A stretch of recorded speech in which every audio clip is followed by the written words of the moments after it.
ગાયના દૂધથી અભિષેક. પણ કયું દૂધ? સવારમાં સૂર્ય ઉદય થયા પહેલા ગાય માતાને દોયેલી હોય એ ગાય માતાનું દૂધ શિવને અર્પણ થાય. સાંજે સૂર્ય અસ્ત થાય એ પહેલા ગાય માતા દોયેલી હોય એ ગાયનું દૂધ શિવને અર્પણ થાય. જ્યાં સુધી ગાયનું વાસરડું દૂધ પીવે છે ત્યાં સુધી એ ગાય માતાનું દૂધ શિવને અર્પણ ન થઈ શકે.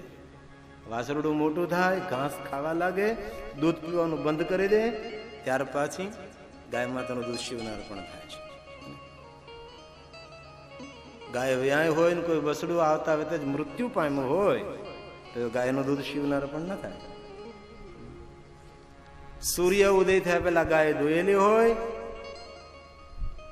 સાંજે સૂર્ય અસ્ત થાય એ પેલા ગાય માતાને દોયેલી હોય, તેનું બસડું મોટું થઈ જાય, ઘાસ ખાવા લાગે, દૂધ પીવાનું બંધ કરે, ત્યારબાદ એ ગાય માતાનું દૂધ શિવને અર્પણ થાય. આ બધું ધ્યાનમાં રાખતા રાખતા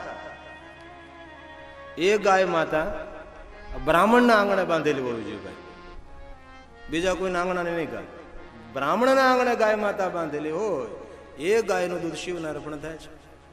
આવું ધ્યાન રાખો છો તમે તો શા માટે દૂધનો બગાડ કરો છો? કપિલા ગાય શ્રેષ્ઠ છે, કપિલા ગાયનું દૂધ મહાદેવને પ્રિય. શા માટે આવા દૂધનો બગાડ કરો છો ભલામણા?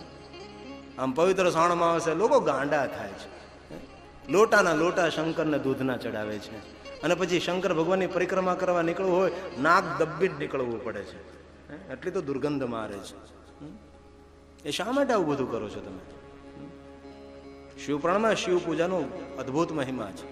હું દૂધના અભિષેકનો વિરોધ નથી કરતો, વાત સમજવાનો પ્રયાસ કરજો. પાછા કોઈ તર્કવાદી હોય તો ઊંધું ન ઉપાડે કે હું શિવની પૂજાનો, શિવના દૂધાભિષેકનો વિરોધ ન કરું, કારણ કે હું ગોસ્વામી છું.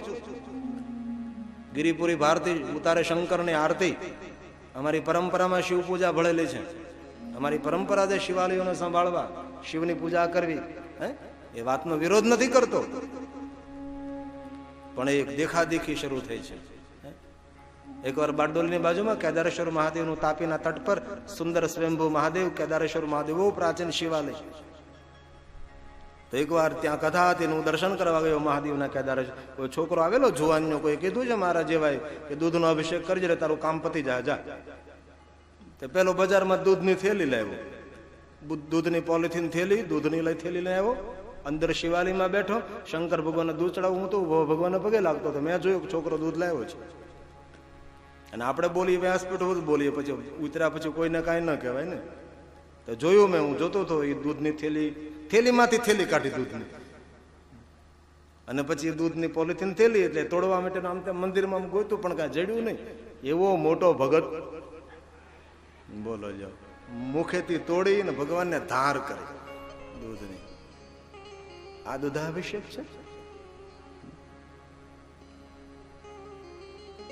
ક્યારેક દક્ષિણ ભારતમાં જાઓ, દક્ષિણ ભારતના વિદ્વાન બ્રાહ્મણો જ્યારે શંકર ભગવાનને દૂધાભિષેક કરે છે ત્યારે ભગવાન શિવજીને પહેલા શુદ્ધ જલથી સ્નાન કરાવે છે, કપડાથી ભગવાનને લૂછી નાખે ને, અને ત્યારબાદ દૂધાભિષેક શરૂ થાય.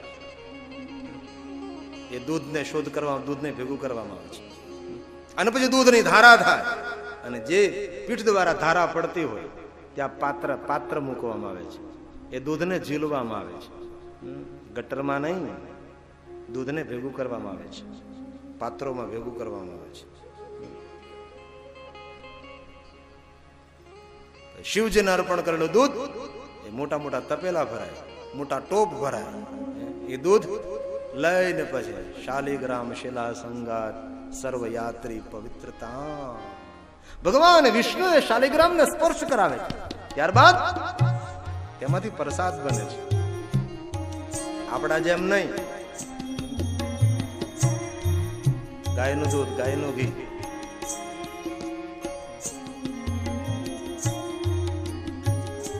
દૂધ, દહીં અને ઘી ત્રણેય ગાય માટે. મધ અને સાકર પંચામૃત, ઔષધિ બની જાય, ઔષધિ. અને શિવજીને પછી અભિષેક થાય, એ પછી ઝીલવામાં આવે, બધું લેવામાં આવે, એ ભક્તોને પ્રસાદમાં આપવામાં આવે છે. આ પરંપરા શિવપુરાણમાં ધારા પૂજાનો મહિમા, જે વસ્તુની ધાર થાય તેને ધારા પૂજા કહે છે. આ આ તો કેવું કર્યું છે આપણે બધાએ ભલામણા. લોટા લોટા દૂધના શિવજીને ચડાવે છે. એમાં શ્રાવણ માસમાં તો મને એમ લાગે પાર્વતી થાકી જતી છે. ખા દૂધ એટલું બધું. હજી પૂજારી બાપુ એ સરસ પૂજા કરી હોય, એ ભગવાનને સુંદર જલચન ત્રિપુર ને બિલીપત્ર શણગાર કર્યો હોય, ત્યાં ગામમાંથી કોઈ દૂધનો લોટો લઈને હર હર હર મહાદેવ. એ હર હર મહાદેવ બોલે, હર હર હર બોલે કે ખબર નહીં. હર હર હર હર હર આવું કરે છે. શિવાલયમાં દુર્ગંધ આવે, પેલું જલધારી દ્વારા વહેતું હોય ત્યાં દુર્ગંધ આવે. આ પરંપરા નથી, કઈક જુદી વાત છે. તેથી તમને યોગ્ય દૂધ ન મળે તો દૂધાભિષેક કરવાની જરૂર નથી. મારા મહાદેવને જલ બહુ પ્રિય છે. જલાભિષેક કરો કર્તવ્યમ. માનવ માત્રનું કર્તવ્ય છે ભગવાન શંકરને જલનો અભિષેક કરવો. એની કોઈ કામના અધૂરી ના રહે, સર્વ કામનાઓ પૂર્ણ કરે. સર્વ કામા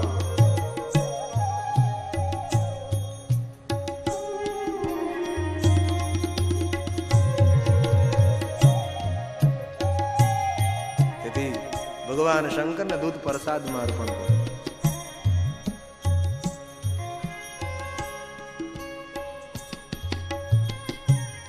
હું એટલાન્ટા ગયો હતો ને શ્રી શક્તિ મંદિર, તમારા ગામના જ એક ભાઈ છે ભૂપાજી, અમારે તમારા પીજના જ છે ભૂપાજી. તો એ શ્રી શક્તિ મંદિરના પ્રેસિડેન્ટ ખરા. તો હું જયારે પહેલી વાર ગયો ત્યારે મેં જોયું લોકો કેટલું દૂધ ચડાવે મારા ભાઈ. ઓ બાપા, કારણ કે મોટલ બહુ હાલે ને, એટલે બોટલો ભરી ભરીને ચડાવે. ત્યાં થેલીમાં દૂધ ન મળે, કેન મળે ને, પ્લાસ્ટિકના કેન હોય મોટા મોટા, 1 લીટર 2 લીટર ને 100 150 200 લીટર દૂધ ચડે મહાદેવને. આ દૂધ બધું ક્યાં જાય? તો ગટરમાં. અરે આ દૂધનો બગાડ બંધ કરો ભલામણા. ગામમાં કોઈ નાનો માણસ હોય, તમારી વાડી ખેતરમાં કોઈ કામ કરતા હોય, ઝૂંપડામાં રહેતા બાળકો હોય, એમને દૂધ આપો. એ બાળકો રાજી થાય. તમે જલ ચડાવો, દૂધ ચડાવો, બિલોપત્ર ચડાવો, પુષ્પ ચડાવો, ચંદન ચડાવો, 16 પૂજા કરો. એ ક્રિયા છે.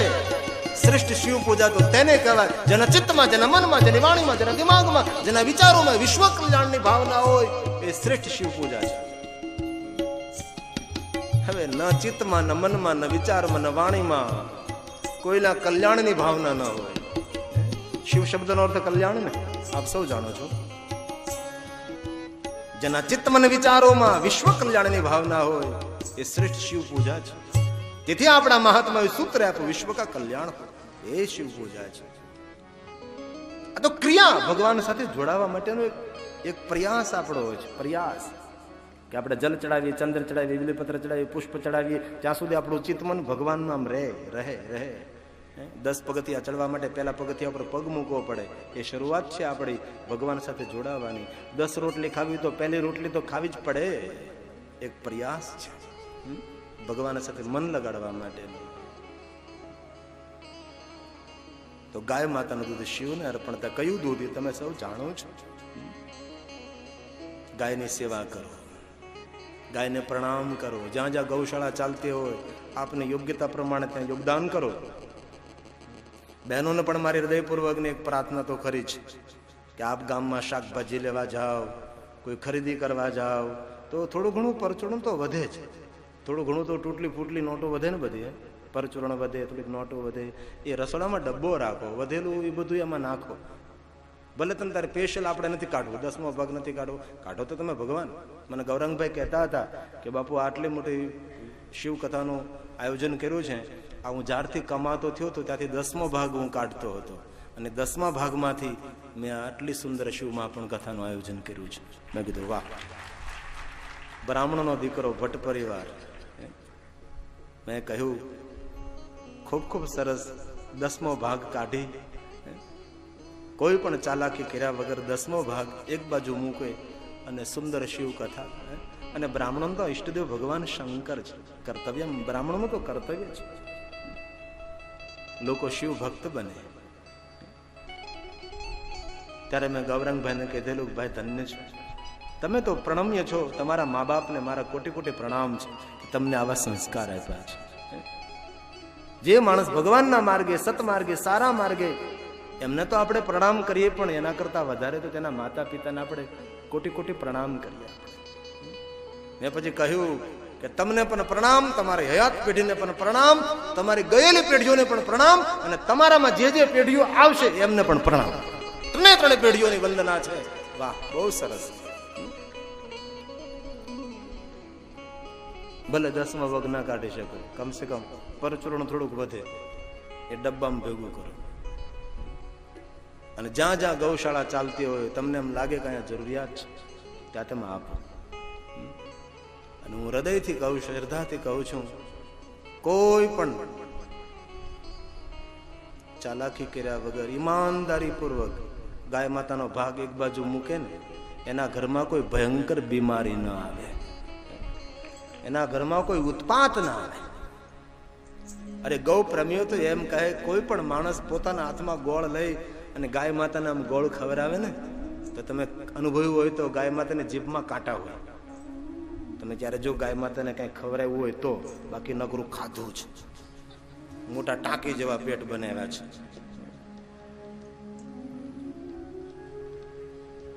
ક્યારેક ગાય માતાને આમ ખવડાવ્યું હોય તો આપણને ખબર હોય, ગાય માતા જયારે આપણા હાથમાંથી ગોળ ખાય ને, ત્યારે પેલા ગાયની જીભમાં કાંટા હોય, આપણા હાથમાં ખૂંચે.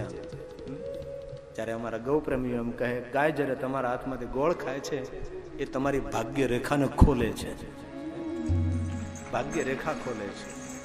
તેથી તમારો જન્મદિવસ હોય, તમારા બાળકોનો જન્મદિવસ હોય, ત્યારે ગૌશાળામાં લઈ જાઓ. તમારા બાળકોના હાથથી ગાયોને ગોળ ખવડાવો, તમારા બાળકોના હાથથી ગાયોને ઘાસ સારો આપો. હા, તો ખબર નહીં ક્યાંથી કેક કાપવાનું લઈ આવ્યા છે. Happy birthday